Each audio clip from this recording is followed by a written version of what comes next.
Hey, you ready to go? Paul and Kai are here. Yeah. We'll be down in a minute.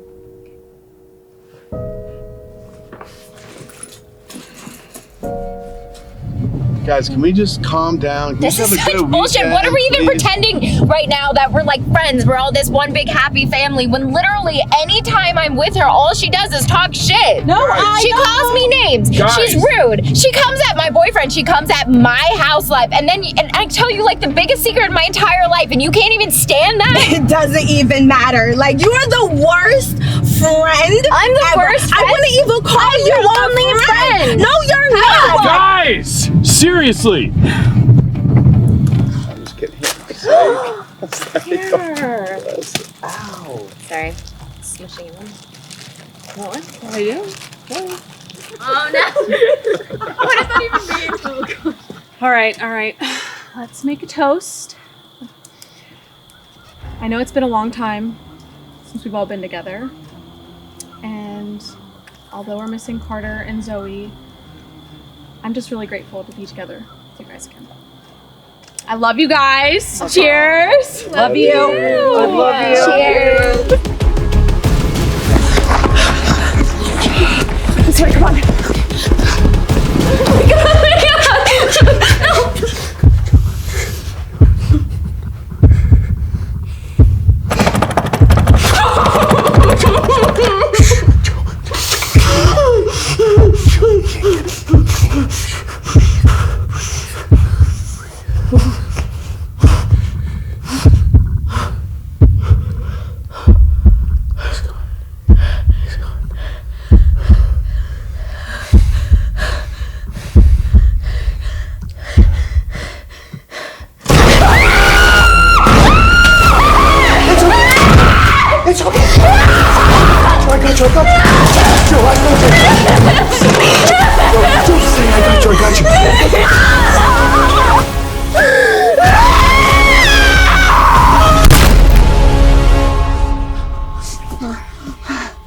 He was right here.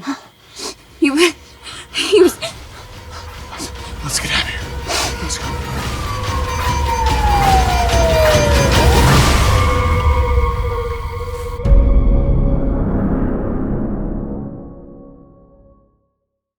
Hello, everyone, and welcome to another riveting edition of Under the Floorboards, where we laugh at the creatures that go bump in the night. I'm your host, John, joined as always by my beautiful co-host, Eric. How are you this week? I'm fucking fabulous. How are you? I'm doing good, man. Doing good. Very excited to talk with someone that, again, it feels like it's been a long time coming for this one. So writer, director, actor, pretty much everything in the knife drawer. Homie. The one and only, the one and only Bryn Dami. Give it up, everyone. Hi, guys. It's so funny because real quick, because I just feel like this has to be added. So prior to literally us recording, they were like, if you want to have a drink, whatever you want to do. And I was like, shit, I feel obligated. And this just feels homey. And I love it. Thank you. So cheers, everybody. Fucking Chin Chin White Claw sponsor us, or Taka or somebody. Just fucking pay us. We'll drink your shit. Yes, please. Amen to that. You know, apparently some of that shit's actually a tax write-off. Like we can write It off. is. Yeah, like that's wild. That's wild to me. I feel like that's when you've made it. When your addiction becomes your tax write-off. I feel like you've really overcome a lot to get there. Yeah. Truth. Let's fucking go. Home of the Whopper. Let's go. Yeah. So Bryn, before we get started and start talking about your pick for this week, so you have a movie that you're going to be shooting next year. That Yes. currently has a live Indiegogo. There's a lot of really cool and unique perks on there. You've got so much talent in there between like Kaylee Hyman, Anthony Dane, Felissa Rose, Rick Zaki. I can never fucking say his. I've met him like 6 times now, and I still can't fucking say his name right. Ricky Z. Selfie. I love Rick, but yeah, same. I always am like, Stasinski? Is that how you say his last name? I don't know. Sorry, Rick. We love you here. It's the Jersey Boys. Yeah.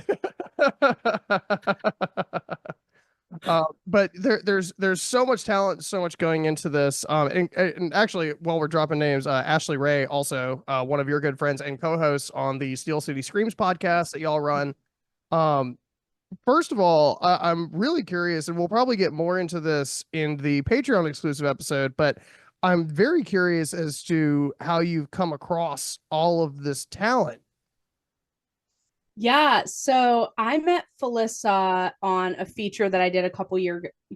Can I speak? Oh gosh, here we go. The Alcohol gibberish. Hidden. Here we go. Um, I met her on a feature a couple years ago called Macabre Mountain. And her and I have just grown to be really great friends ever since. And I met Kaylee and Rick through the con world because I work as a talent handler at shows very often, travel a lot around the US. Kaylee is amazing. Felissa is amazing. Rick is amazing. Everybody that is attached to this film that's on the cast and crew as well are genuinely fun, hardworking, talented human beings. And I can't say enough how blessed I am for each and every one of them. Yeah, like I was saying, it's just crazy to get as big as an ensemble as we have. It's 10 people, 10 group of friends, like all together. And they've never met, didn't do chemistry reads, nothing. And got them on the proof of concept trailer set, and they just had the most beautiful chemistry on screen. And I was like, oh my gosh, like, I don't know about anybody that's watching or if y'all believe in God, but for me, I'm like, God blessed me there, because holy shit, dude, like, I was just lucky. I was very lucky. I'm on the waiver wire right now. Yeah, we can. But his stats are strong. We might make a play here soon. Yeah, I might get picked up. Yeah. It's probably going to be Muhammad, but dude, that would be a fucking plot twist. Plot twist. We talk about how cool that would be. John becomes an Imam. I'm sort of imagining like a pseudo like reality TV show when all these entities kind of appear in the same room together for the first time, right? I cannot wait for all the goddamn bloopers that are going to come from the feature, because, dude, the day after we wrapped on the trailer, and a couple people had to leave early, like right after we wrapped. So it was like me, Kaylee, Josh, Candace, our sound gal, Morgan. My uncle is catering for the film, so he was there as well. And we were just playing cornhole, and we were just being goofy and playing like fucking High School Musical and Hannah Montana and just vibing. And I was like, holy shit, I haven't laughed as hard as I did and just had that much fun in so long. And it was just such a surreal experience. So just within those couple days, I can't even imagine the craziness that's going to go down when we are on set together. So like, those bloopers are going to be fucking wild for everybody. I love that so much. And you have that cool experience. And also you make a fucking, I don't know, is it cool? A movie? Is the movie cool? I think the movie's going to be pretty dope. Oh, fuck that, dude. Like honestly, you know, and the proof of concept was just a little taste of what's to come. There's so much more to it than just like the gore and the fear and the scares and the horror of it all. There's friendship, there's drama, there's love, there's comedy. So you have such a mix of all these genres, subgenres all together in this one horror film. And so they're just all they're so prepared that I feel unprepared, if that makes any sense. Absolutely. Like, I'm prepared, but unprepared, if that makes, like I said, if that makes any sense. Yeah. They just really are on their A game when it pertains to their characters already. And I'm like, fuck yeah, my job, easy. Yeah, I'm excited for this to, like, in 3 years be absolute Tubi gold. Yeah. You know, after the Blu-ray sales, after the Amazon run, like, I can see this overall doing so well. And actually, we were talking to Anthony DeBlasi about it, and he was talking about Dread coming back up because it got put on Tubi, and he was like, I'm not even trying to be that guy right now, but I was like, he was getting his residual check and he was like, why is it so big? Well, because our goal for this film too is I want to put this in theaters. I want there to be a theatrical run. Hell And yeah. you know, I think about a huge door that got busted open for the indie world was because of the Terrifier people. Yes. 100%. Like Yes. 100%. And I'm thankful for those guys. I've been around them a lot from shows and everything, and they're all such great people. They're all fun to like talk with, party at in certain capacities. I say certain capacities because obviously we don't get too crazy. But there are certainly stories. That's because There's always stories, but they haven't met the floorboards yet. Yeah. but they really are such a fun, nice group, and they also have worked very hard to get to where they're at. And like I said, they've really busted the door open for other indie filmmakers. And plus two, with like everything going on in the world pertaining to Hollywood crap, it's like it's indies time, 100%. And it's such a beautiful thing to see, because I think it's really important to support any person that's in this filming industry, support your peers and have fun doing it. It's all it is at the end of the day, is having fun. In the vein of indie realm, I think this film for its time kind of falls into, because again, I think Eric was saying earlier, this movie was made for $125,000 or $150,000. 125. According to my source. I don't know how there's always a little bit of gray area. Right. Well, the dude who fucking did 50-year anniversary this year. The 50-year anniversary of the Texas Chainsaw Massacre 1974 was Bryn's pick today, which is awesome. I personally love this movie. I don't think there's a lot of plot to it, but in a lot of senses, no. But in a weird way, I guess is the right phrase to use, there is. Now as they make more, you see, like, you kind of get more of a plot in certain senses.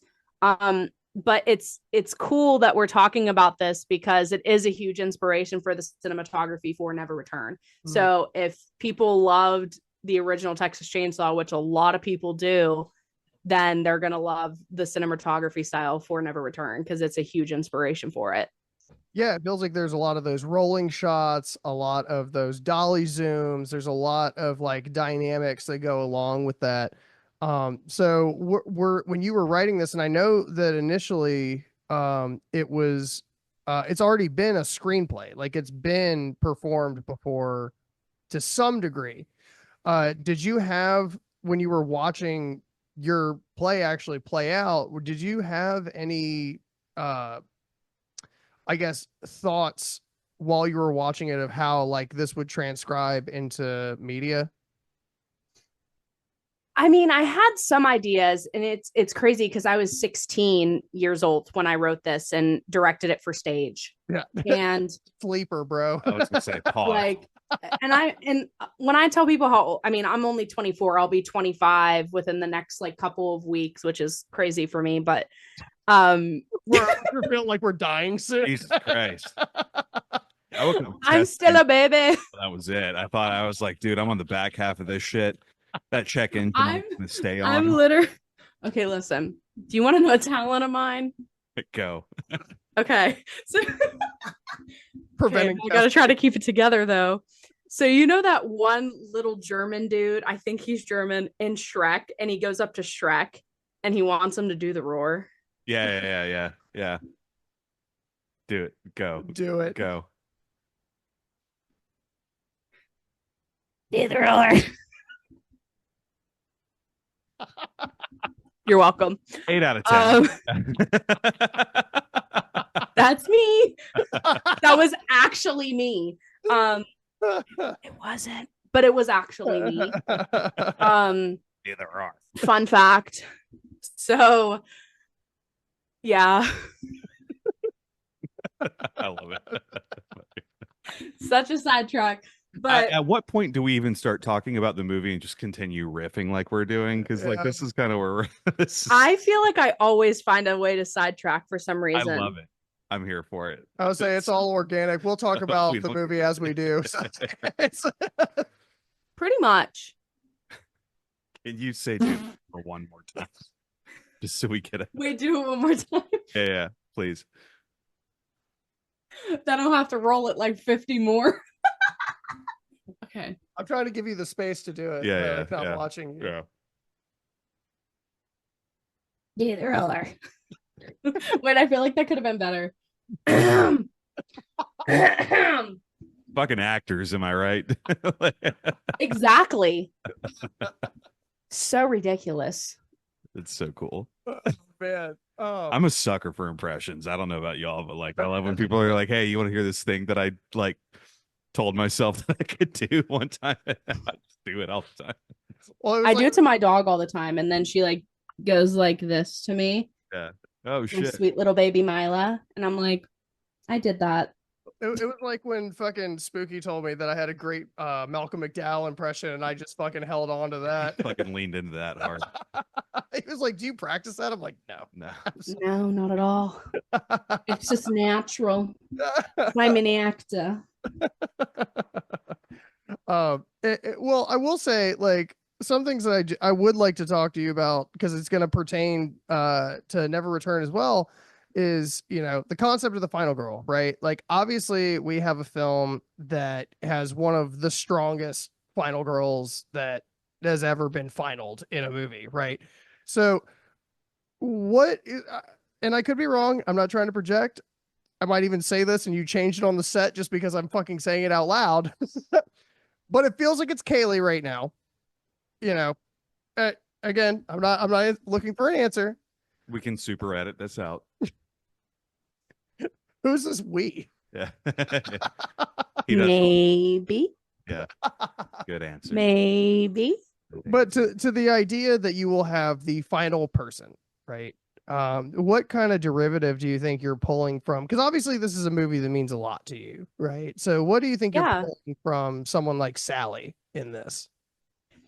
Well, biggest thing, first of all, there's so many ways I can answer this and dissect this, but there are so many inspirations that made this script in general. So like Wrong Turn, Until Dawn, the video game, Texas Chainsaw Massacre, Terrifier 2, like all of those meshed together, all in their own ways have inspiration for this film.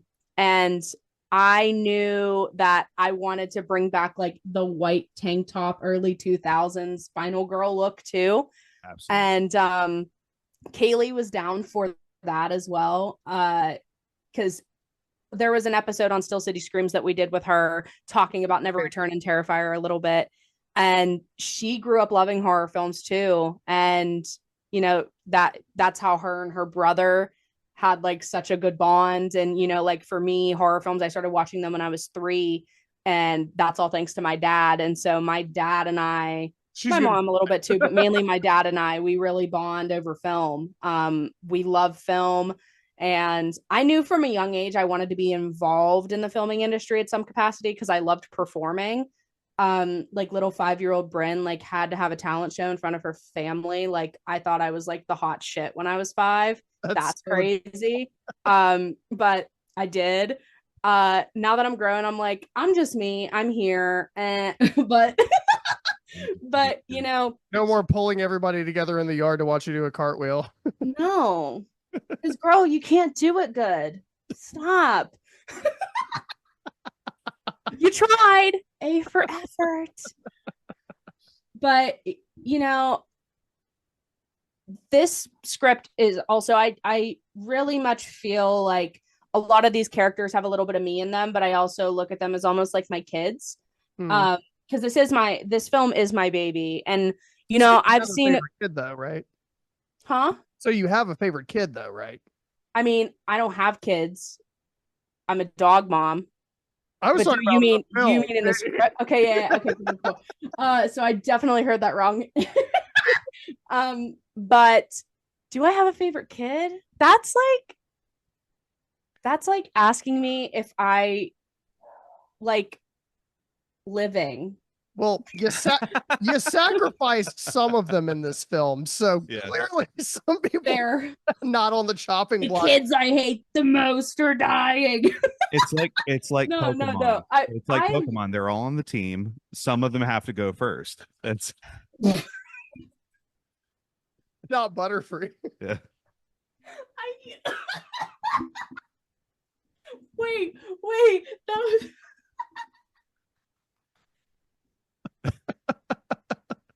Got her. I'm literally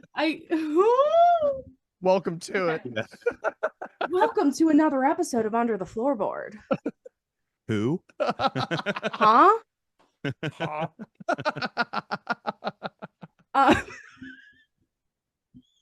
Okay, but in all seriousness, are you like interrogation style right now? Like, Yes. Bryn, tell me which one of your kids are your I'm gonna favorite. execute every other child except the one that you love the most. Okay, listen, let me start off with this. I do love them all for different reasons, and I'm also not basing this off the person that is cast in this part. That's fine. So, You got it filled to your head. None That's of my actors can shoot me a text after this episode airs and they see it and be like, I'm offended that you didn't pick me because I love you guys. I'm literally basing it off the actual character, not you, the character. So, just to clarify, Anthony would totally text you too. Anthony's the one with all the HMs on it. He's Yes. like, you bitch. How dare you? It's cool, Anthony. You know, surf and cut and strength and you do a lot for us. Not the HM hole. Yeah. I'm dying. I can't get murdered in my sleep on set. I don't know what happened to the director. She just disappeared. Wouldn't that be a sick, like, secondary camera walking around too? Dude, don't give me ideas. The film about the film where we actually kill the director at the end. Death has come to your little town.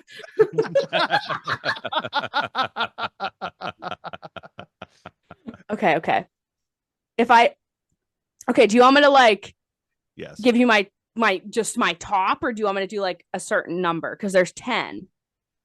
So I would say 1. And here's the thing: it can be a character that dies, even if it's your favorite. You don't have I don't want you to tell us what it is yet, but either way, whether they're on the chopping block or not, I think because Eric and I are both writers, and I think everyone, when you're writing a story, there's always that one character in particular that really is just like, that's your favorite character to write every time. Like, it's just like fucking gold comes out of your hand.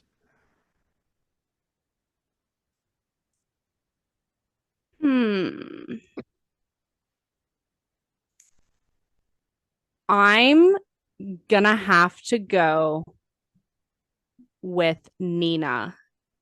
Okay. She's the mama bear of the group, and She 100% dies. I wouldn't be too sure, but I don't know. I'm not gonna sit here and tell you. You're gonna have to wait until the movie She goes hits mama theaters. bear Write that final down. form Yeah. and kill the killer. Nina's a druid. Got it.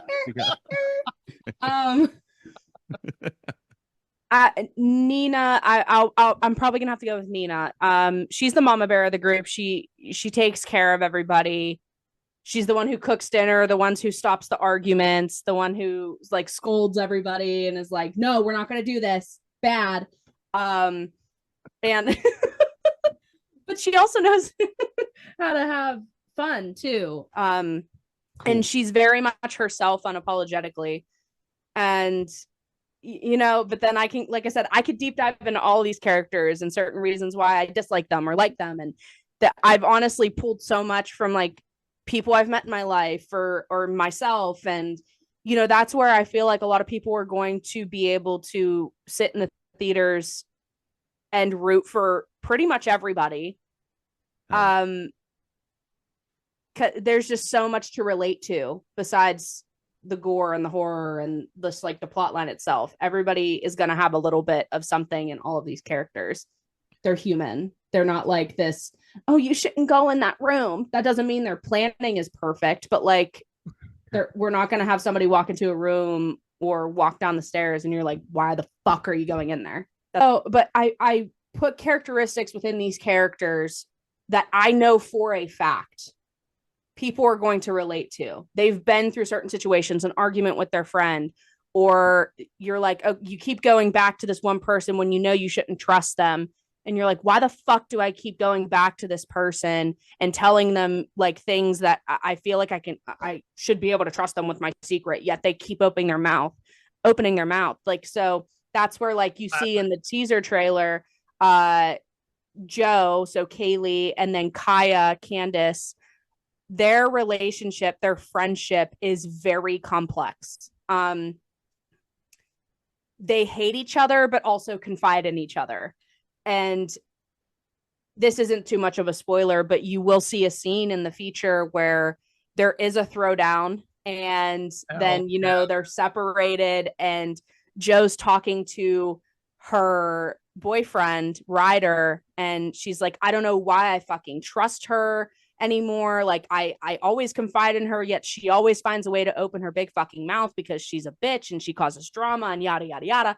And so again, like I feel like we've all at some point in our lives had a specific friend that we confide in and then they pull some bullshit and then we go back and then they pull more and then it's like, what's gonna give here? Or you just have like those memories of going on a little trip with a group of friends and you're by the campfire and you're able to be yourself and be goofy and stupid and just have a good time. And so that's where, like I said, I really think it's important to zone in on characters more. I mean, obviously the story, the plot is important, but if you're not zoning in on those characters and giving reasons for people to care about them, then what's the point of the story? Yeah. Mm-hmm. This is not something that's very simplistic, especially when it comes to funding. As soon as you have all the funding, everything else is pretty simple because all you got to do is pay for everything. It's amazing how that works. Wait, what?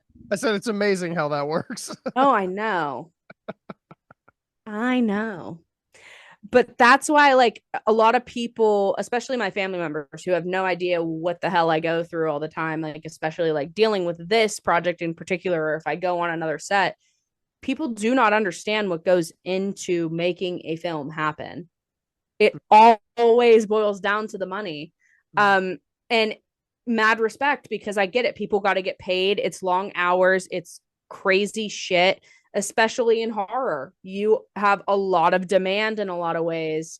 And, you know, I think about somebody like Scout Taylor Compton, who did the Halloween films, and she was 17 years old. And she talks about in Halloween 2 how she had like a full blown panic attack when, sorry if this spoils for anybody, but you should have watched it by now. This is like almost 15 years old, if not 15 years old. So deal with it. You know, how she had like a full-blown panic attack. And even after they cut from Danielle Harris's death scene in that film, she was still so invested in that she couldn't get out of what she was feeling. And that's just like, that's just one aspect of being an actor. Then you're talking about, like, for me, like, I'm handling location scouting, funding, so producing, writing, directing, casting, wardrobe. I'm pretty much in every department at some capacity, which I'm okay with because I love doing it all, but it is very exhausting.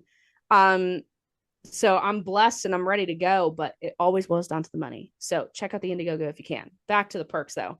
Here's my tangents again. But yeah, so I definitely recommend getting that perk if you can. Pamela is a wonderful person. And she gives it to you straight. And I appreciate that. I'd rather have somebody be straight and honest with me than lie and do stupid shit. I hate stupid people. That's a whole other story for another day. Can't believe you came on this show. But so yeah, there's that new perk. Highly recommend grabbing it if you can. There's only 2 available and it's definitely at a discounted rate. So grab it so you don't have a higher price. And then the video chats, I have one available to do on set. So that means I would give you a Zoom meeting link and you get to see stuff that a lot of people won't get to see while I'm directing on set. And that would definitely be on an overnight shoot where there's a death scene. So like whoever gets on that will be like, holy shit. Spicy advertising. It'll definitely be something you don't want to miss. Because again, you're getting your own personal behind the scenes. Obviously, you can't record the session.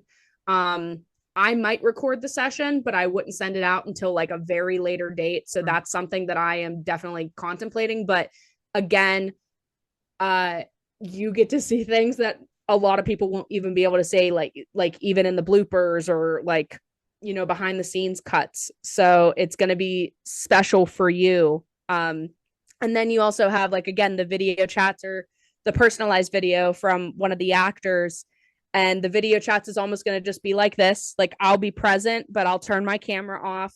You get to talk with Kaylee or Felissa or Rick and just have like a 5-minute one-on-one talk with them about whatever you want to a certain extent. Don't get crazy. Don't get goofy. Gross. Please don't be gross. No. And with that too, like I'm going to have pre-screenings with anybody that does purchase any of those. That way we can go through the whole process and I know specific questions or comments that you guys, like not you guys, but like anybody that purchases it wants to ask or talk about. So that way the actor is protected. Point being is I just want everybody to feel comfortable and safe at the end of the day. That's my main priority. And that's so important with like also keeping the brand of indie so alive moving forward is like, so like if there was like a giant scandal on Terrifier, which obviously there's not everybody because everyone is treated with respect. Everyone is a family in that you can follow every person that's a part of that series and everyone is having the time of their fucking lives. Yep. But if there were to be something like that, it would crush some of the indie shit right now because there's so much stuff that's coming up and especially with stuff like Never Return. I'm excited because this is something that is unique and it is original and it is coming from a place of somebody who wants to tell a really cool story, and you don't get that so much out of Hollywood anymore. And it like even to the degree of something like Skinamarink for me, like I fucking hated that movie because it was mostly reused footage for 90 fucking minutes and nothing happens. Infinity Pool was just Mia Goth in a fucking orgy. Like, and that was the whole premise of the movie. I was like, I didn't come here. But I love her and Alexander Skarsgård. And I love Alexander Skarsgård too. And I like Mia Goth. Not to take this another step further, but do you think for both of y'all, this is just a question I've been pondering in my quiet state for 5 minutes here. Well, John's just been yelling into the mic. Yeah, totally. I wonder if film was always meant to be independent. Because I wonder, that's a really good thought. Because I wonder if everything that we do as filmmakers and writers and really any other art form is always just certainly an expression of what we are based on the resources that we have available to us. And so in horror, does that not lend itself better or perhaps the same as any other subgenre of film? Because what it is an escape from what we see and what we have available to us commercially, what's advertised on TV, what we read about in articles and reviews and things like that. This is the movie you should be seeing, but our homie is making this really sick thing that's unlike anything that anybody else is putting out on the, you know, music is like that, right? And I wonder if the role of horror in film is driven by independent filmmakers. I don't know. Just a shower thought, maybe. No, dude. Honestly, I resonate with that. That's a really good thought. statement, however you want to place Yeah, that. I don't know. It Sorry. really was. No, Sure. that was like deep. That Yeah. was so deep Eric that just I looked like loved Yeah. that. You have me like thinking a lot right now. Yeah. Okay, I like it. I like it a lot.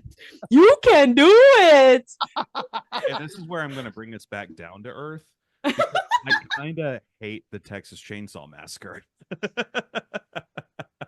I just feel like I've been stabbed And in the stomach. so what I'm going to do, I love the roller coaster that you just put her through for I know, this. yeah. Am I the drama? Am I the drama? I don't think I'm the Oh, drama. I would love, because there isn't a lot of plot in this. And if you have any more questions, John, about what Bryn's up to and that kind of thing, we can certainly delve into that. I would love for y'all to spend the next 20 to 30 minutes convincing me that this is a good movie. Okay. Bryn, So- I'll let you start. Do we want So- do we want to go scene by scene, plot points? How do we want to handle this? I think well, this is already a very long episode. Yeah. So I think I feel like just going point by point, because yeah, I feel like a lot of people are genuinely they know about the Texas Chainsaw. It's one of the more classic originals, horror films, slasher films. Well, actually, here's my question too for you then, Eric. Yeah. Have you watched the other ones? Yes. Did you enjoy the other ones? Yeah. Okay, because see, the only ones that I like are the original, the one that Jordana Brewster's in, and then the one that Jessica Biel's in.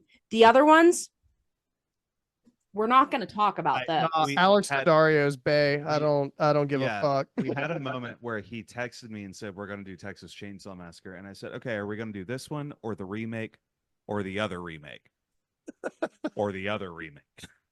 Because it's I just sent him back a tombstone. Yeah. It was like 8 laughing emojis. Sorry.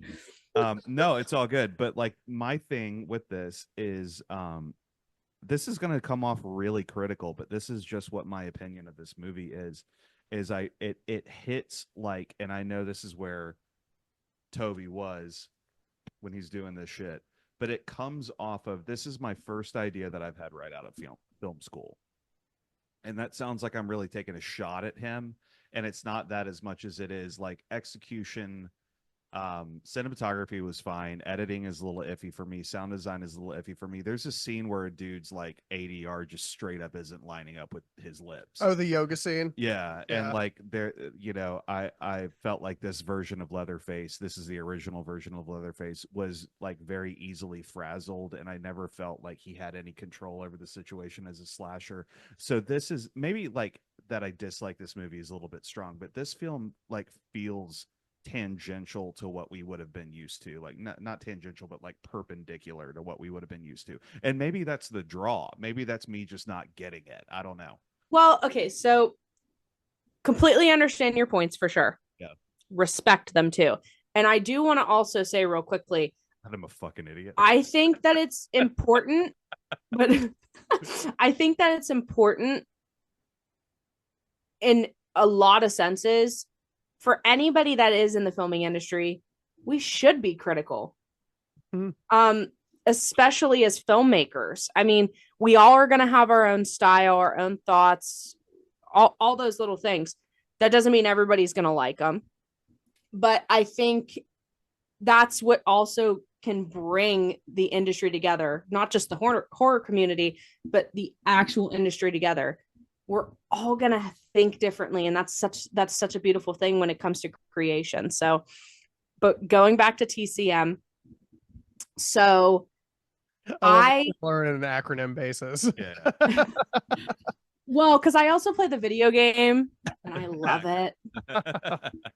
All my gamers out there, if you ever want to play TCM, you know where I'm at. With our boy Damian Maffei and Scout Taylor Compton. Oh my gosh. I used to be a Julie main. That's a whole other conversation, but I bet it has more plot development in this fucking movie. I mean, like low key, it does in a lot of senses. I mean, like, okay, so here's the thing. I love me a good storyline. I love me some good characters that I want to root for and everything. A lot of these characters, majority, you almost root for the killers more than the actual victims. And it's funny because you should be rooting for the victims, but now you're like, I like the killers more. There's more to the killers. And that's no offense to the actors. But at the same rate, like we talk about Kirk, like shut the fuck up, Kirk. Yeah. And then you have his name's Jerry, right? Jerry's the other guy. Mhm. Yeah. I have him down. He just like moped for me, and I'm like, why are you moping? He was simping so hard too. I know. And Sally was like, Jerry. I'm like, Sally, let Jerry go. He's like shaking Franklin's wheelchair, like, I'm not leaving without Jerry. He's like, I don't think that's a good idea. You better not go out in them But woods. don't even get me started on Franklin. He's downstairs, right? And he's like, I fucking hate you guys. And I'm like, Franklin, I would have take a breath, bro. I would have. Why are you mad? Have that explored for 3 minutes. Why he's having a mental breakdown here at the bottom, and not really like in a classic sense, like, oh, there's a lot of trauma in this room. There's a lot of like bad memories that are flooding back. I'm just having a tough time.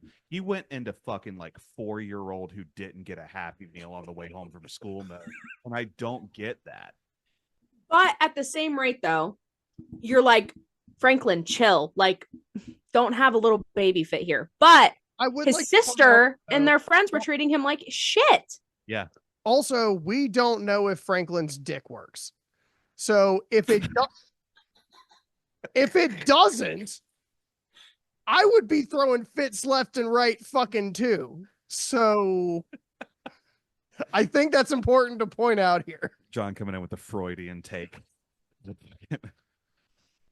We're just gonna have a whole fucking feature I feel like about why Franklin was pissed. like Jordan Peterson comes in for some, and you know, it has a lot to do with what you mean by, you know, like it's like, is masculinity defined by one's ability to gain an erection? You know, like it's. Oh my gosh. Listen, I like, okay, and like I feel bad for Franklin. Dude's in a wheelchair. And again, questionably, dick works or doesn't, but Probably not. My assumption is no. That's just my assumption, though. I could be completely wrong. And he's just like, I'm here. And I'm like, okay. But but but again, I'm a sucker for a plot, a sucker for good characters. But there was just so much about the friends that you just didn't like. And like, I feel like you only cared about one, which was Sally. And that wasn't even until like she was captured and then all the shit she started going through in the kitchen. And then they're like, Grandpa, kill her. And then Grandpa ain't fucking moving. They're like, take the hammer. Bro, he's dead. Like, what are you doing? He dropped the hammer 10 times. Let it go. Like, so like, there are certain things. I get it. You're like, okay, what are we doing? Yeah. But all I've heard you say so far is fucking unlikable protagonists. So you're like, Hitchhiker, annoying as fuck, but awesome. Yeah. He's like, have you ever? I'm like, what are you doing? Why are you talking like that to me? If you didn't know what it was made out of, you would have fucking liked it. And so it's like, I feel like I'm being very critical of these characters right now. Oh, I was saying that's the point. Like, you went to the dark side. I am the dark side. I'm actually Darth Vader. Oh shit. Yeah. If she were in Pam's position, would she still have survived? Yeah. And the more I've thought about it, I genuinely think that she might have. And that's what brings her into the realm of Final Girls for me. Like, I think she was very well written for the story that they created, but I genuinely think that if faced with the same odds, she still would have prevailed to some extent. And I think that's why people look at Sally as such an incredible final girl. Mhm. That's a reason, by the way, that the movie Totally. is good. Yeah. And I do want to add real quickly too. I mean, I know I've emphasized like this was just the beginning as a whole for the final girls, but also for the franchise itself, because we've all said that, you know, the story of it's kind of rocky. Like we get the concept, but there's not much of who's Leatherface, who is this family. We get that in the sequel, prequel kind of thing. Then that's where then again it did pave the way for the rest of the franchise, because then you had that backstory that you felt you didn't have with the original. But then it's like now you have it for the one Jessica Biel was in, for the one that Jordana Brewster was in. And then even still in the ones that I didn't care for, you still had some more background than fed into the other ones. So it's very interesting, and I appreciate that. What just happened that I just missed? It's my favorite Texas Chainsaw Massacre quote of all time. Oh, you sarcastic little shit, you. And it's when Alex Daddario delivers. Oh, I thought you meant the original and you were just being sarcastic. I'm so sorry. Yeah, I think that, yeah, it will always resonate with me as the most obnoxiously absurd line that's ever been uttered in cinematic history. Bruh. But that one wasn't like the worst, not at but the newest one, goodbye. Absolutely, respectfully, goodbye. I love that fucking Leatherface was just living in a townhome the entire time in the middle of the in this abandoned town, and then all of a sudden he gets on a bus with people, and it's just like the Lord death bus party death scene, and I was like, okay. And then the ending, I was like, fuck this. Yeah. They were like, this is gonna look so cool. Thank God for our Netflix style budget.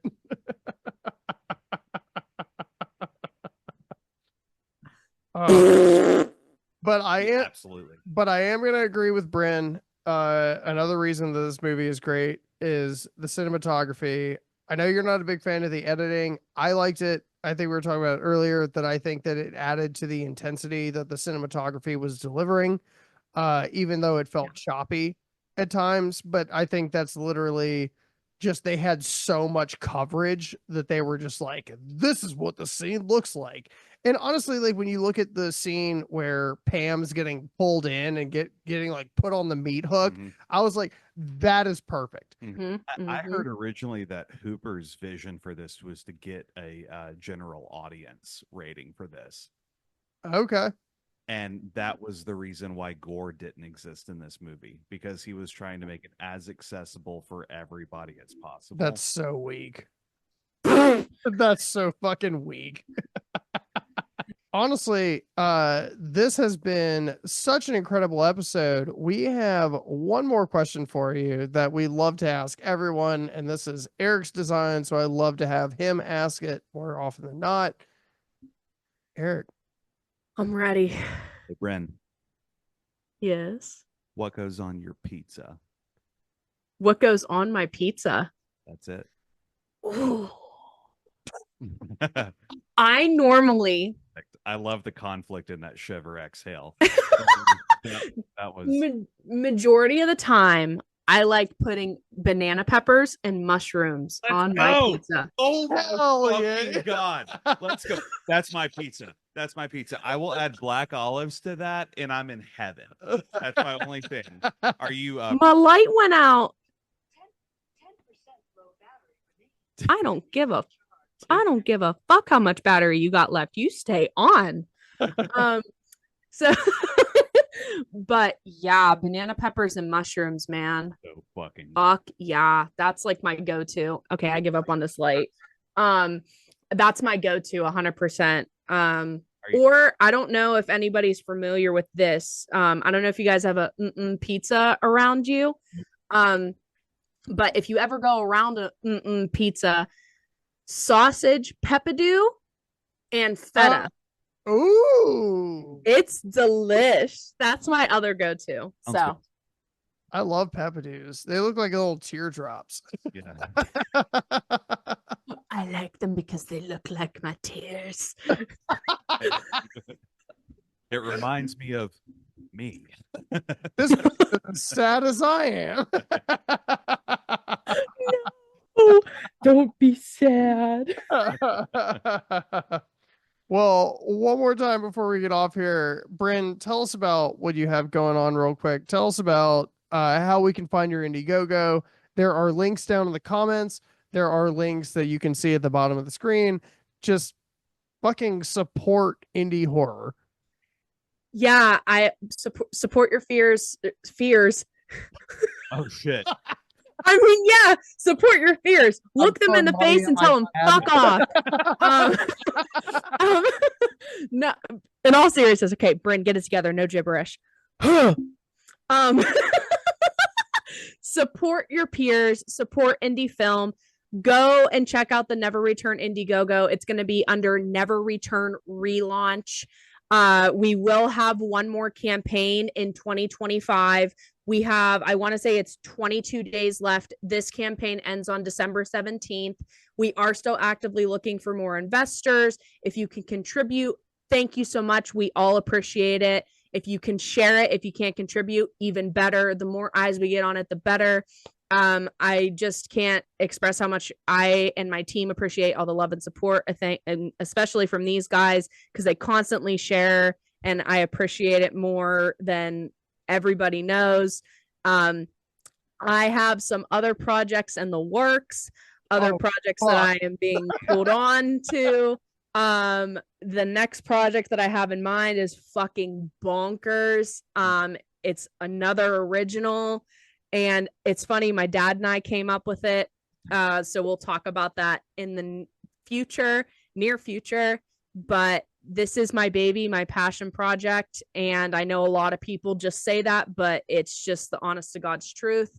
And I want to not just share this with the world, but it's really important to share it with the horror community.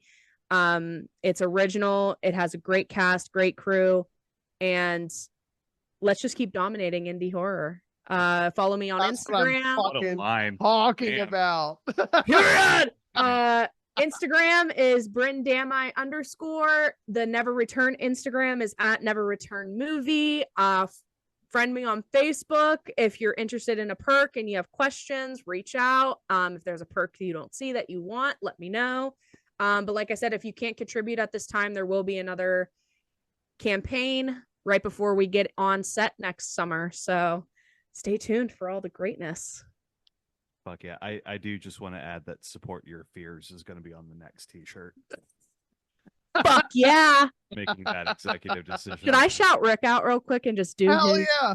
Fuck yeah, girl. Period. No, but it's so important to support your peers. I've Support got such everybody. a great Rick story between these two fucking. I can't.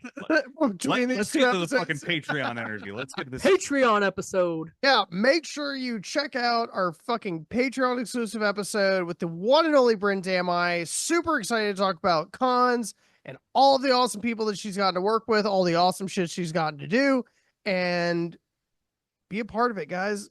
Stop fucking going to the shitty parts of the theater. Like, go to the theater for cool shit. Not the shitty parts, though. Yeah, you don't need to go see fucking Infinity Pool. You need to go see Never Returns when it hits. And Wicked, probably. I'm gonna go see Wicked on yes. Saturday, so that's a whole other thing. We'll see Never Return when it comes out in 2026. Listen, I wanted a quick turnaround, but I want to do this right. I want to do this not just for myself and my team, but for everybody that has supported and loves good old original horror films. So 2026, summer of 2026, it'll be in theaters. And you're fucking killing it, dude. We're so excited, and we're so excited to talk to you a little bit more about this. So make sure you check out that fucking episode. Make sure that you like and subscribe, I guess. But we will appreciate you guys for joining us once again. Where it creaks, it cracks, and we laugh at the creatures that go bump in the night. Good night, everybody.